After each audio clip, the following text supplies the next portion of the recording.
But when you think about this word fine, it just makes me so angry. I mean, here we are at a conference about being alive, and you're going to describe the experience of being alive as fine? What a flimsy and feeble word. If you're crappy, say you're crappy. If you're amazing, say you're amazing. Tell the truth.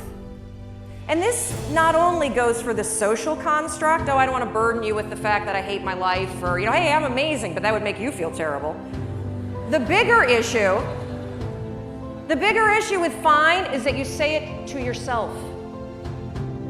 That thing that you want, I guarantee you, you've convinced yourself that you're fine not having it. That's why you're not pushing yourself. It's the areas in your life where you've given up, where you've said, oh, I'm fine. My mom's never going to change, so I just can't have that conversation. I'm fine. We got to wait until the kids graduate before we get divorced, so we'll just sleep in separate bedrooms.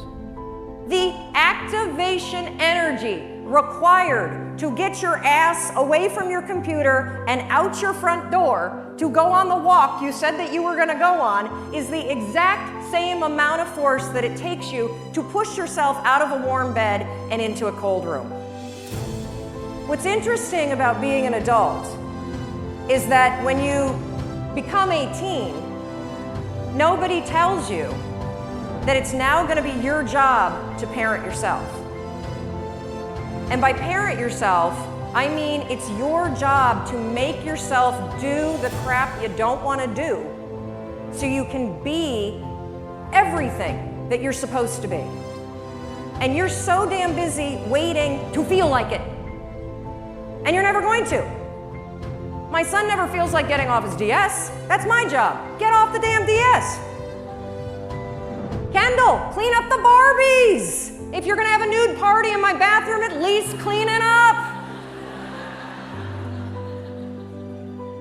God, chew with your mouth closed. We're not in a barn, for crying out loud.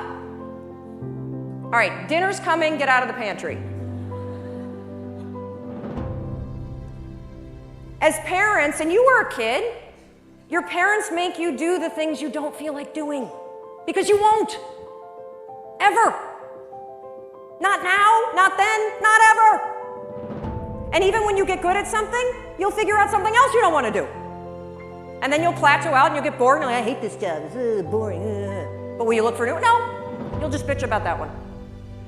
It's very, very simple to get what you want, but it's not easy.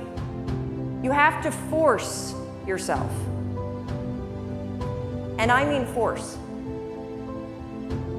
And the reason why I use the word force, when Roz was up here and talking about the emotion tracking, and she had the picture of the two sides of the brain, I look at the brain the exact same way.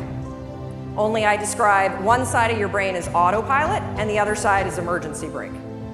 That's the only two speeds you get. Autopilot, emergency brake. And guess which one your brain likes better? Autopilot. You've had the experience where you've driven to work, right? And you get there and you're like, oh my God, I don't remember driving here. You weren't drunk.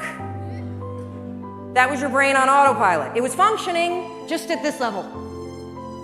And the problem with your mind is that anytime you do anything that's different from your normal routine, guess what your brain does? Emergency brake.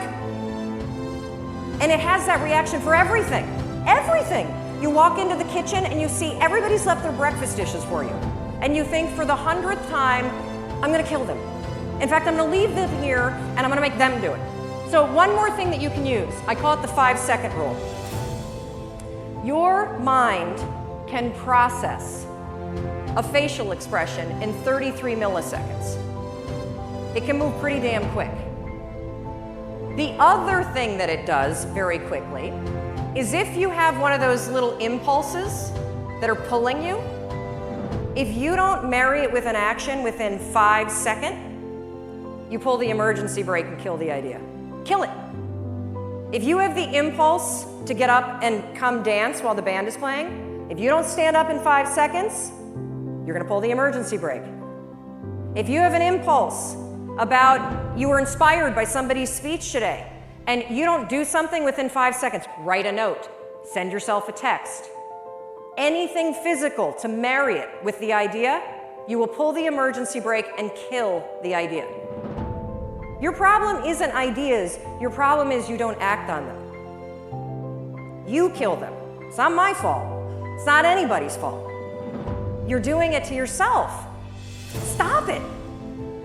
I'm counting on you. 1 in 400 trillion. You got stuff to do. And it's not going to happen in your head. So I want you to practice this today. When we go off to party, thank God it's coming soon because I think we all could use a cocktail. I want you to practice the 5-second rule. You see somebody and you think they have that impulse, they look interesting. Walk over there.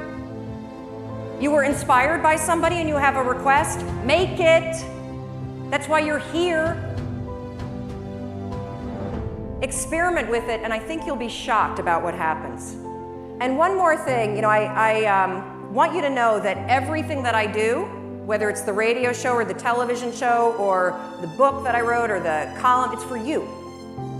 And if there is anything that I can do, if I can do anything to make you do the things you don't want to do so you can have what you want, I will do it.